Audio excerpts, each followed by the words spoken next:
po natin si Ginoong Cortado bilang Kapitan Tiago.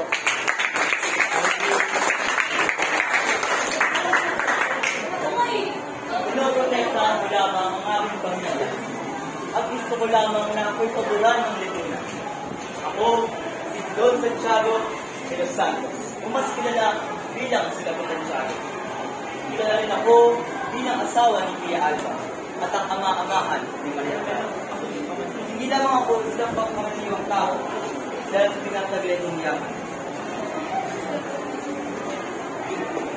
Nagtagmin din ako ng malaking relasyon sa simbahang Katoliko na may matataas na law. Kahit na hindi naman mapagpiyak, nag-uwagalap sa religiyon nito. Ang aking pangunahing prioridad ay ang pakasal ng aking anak na si Maria Clara sa isang mayamang lalaki na mula sa ginagalang na pamilya.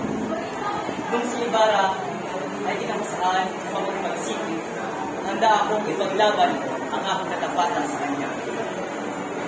Dahil sa aking pagnanais na ako'y paboran ng lipunan, ako ay sumasang-ayon na ipakasal kay Dinares ang aking anak na babae si Maria. Maraming salamat. Very good po.